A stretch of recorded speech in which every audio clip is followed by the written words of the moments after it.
وأشهد أن محمدا عبده ورسوله صلى الله عليه وسلم. Al-Qur'an al-Karim, le Coran. Nous avions parlé du Coran et nous avions dit que dans la langue arabe, cela signifiait le fait de réciter, c'était al-matlou, al-Qur'an, Qur'anan, et le fait de réunir, la réunion de certains éléments, notamment al-akhbar ou al-ahkam, certaines règles, certains préceptes et les récits et certaines informations. Dans la législation, le Coran, c'est la parole d'Allah révélée à son dernier messager. C'est une parole préservée de toute altération et qui est d'une grande valeur et qui est décrite comme telle par de nombreuses appellations et des descriptions élogieuses qu'Allah subhanahu wa ta'ala a fait dans le Coran, pour le Coran lui-même et dans le Coran lui-même.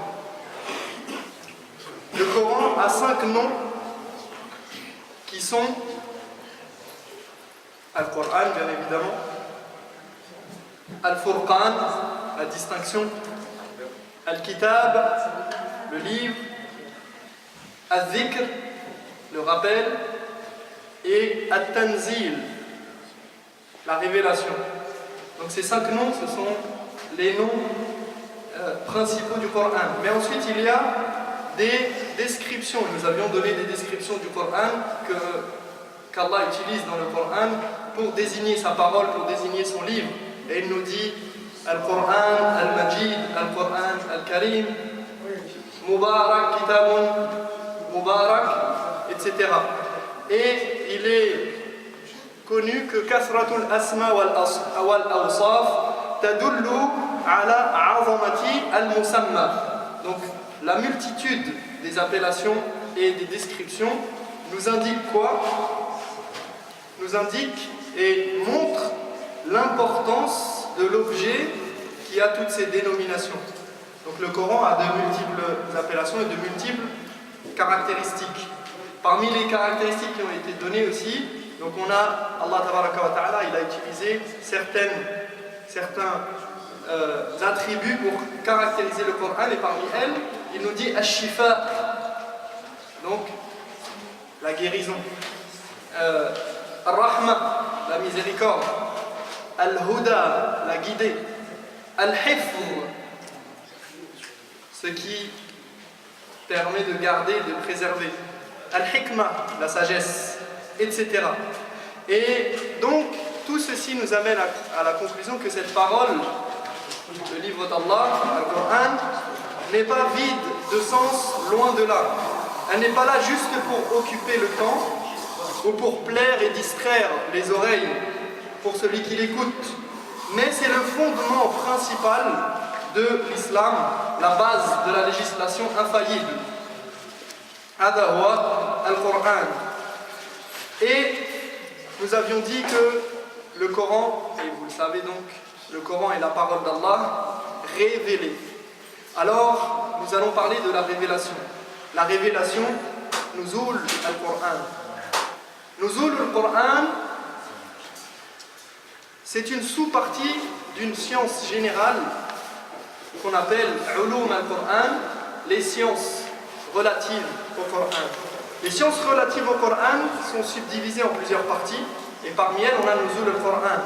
Dans ces sciences, on peut citer par exemple, comme l'a mentionné As-Suyuti, qui est un des grands savants de la Ummah, et qui a un livre qui est une référence dans ce domaine qui s'appelle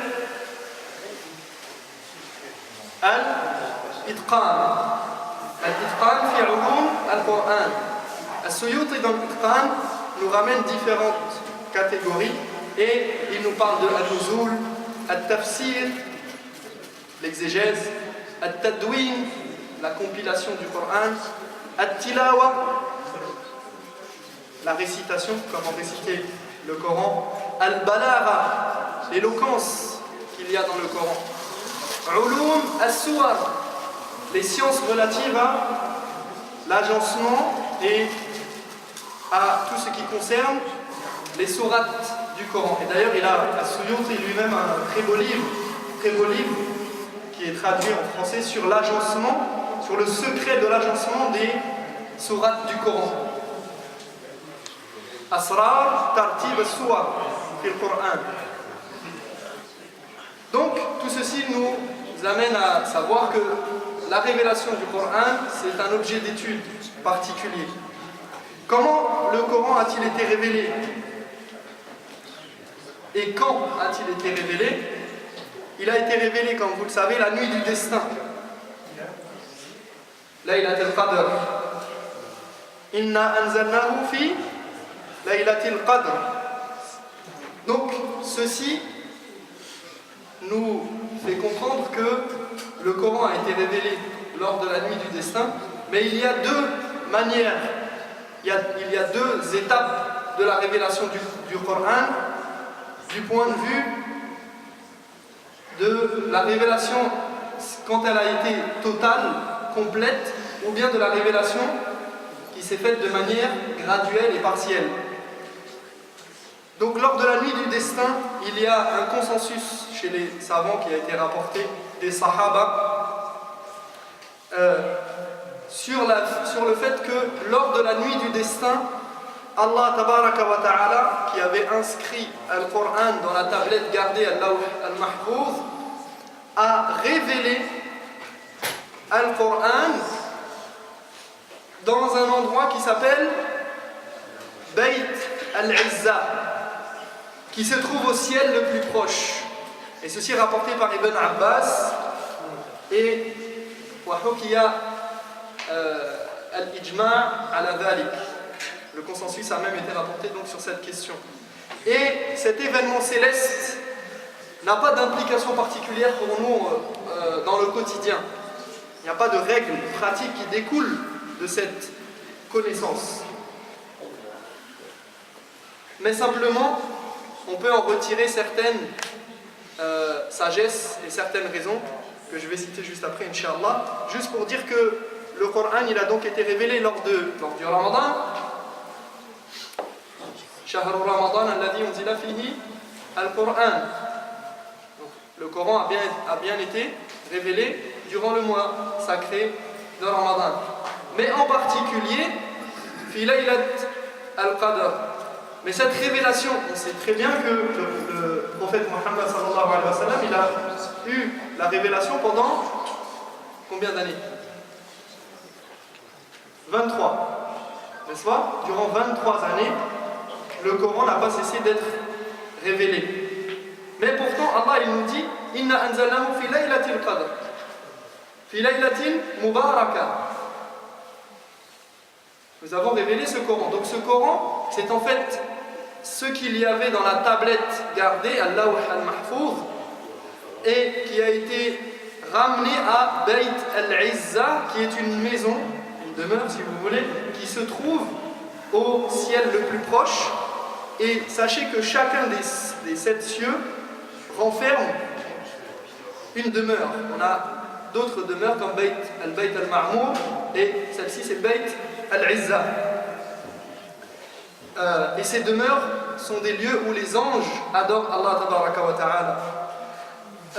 Dans cet événement céleste, on peut y voir une façon d'honorer le prophète Muhammad sallallahu alayhi wa sallam et son rang, puisque c'est le seul livre révélé vers Bayt al-Izza. Donc c'est un honneur, c'est une distinction pour montrer le rang du prophète sallallahu alayhi wa sallam. C'est aussi une manière de donner de l'importance au Coran lui-même auprès des anges. Et c'est une manière d'honorer la Ummah. Et pour pas trop tarder, Inch'Allah, on va s'arrêter là et on parlera, Inch'Allah, dans un cours prochain de la suite concernant la révélation. Barakallahu fikum wa barakallahu lakum.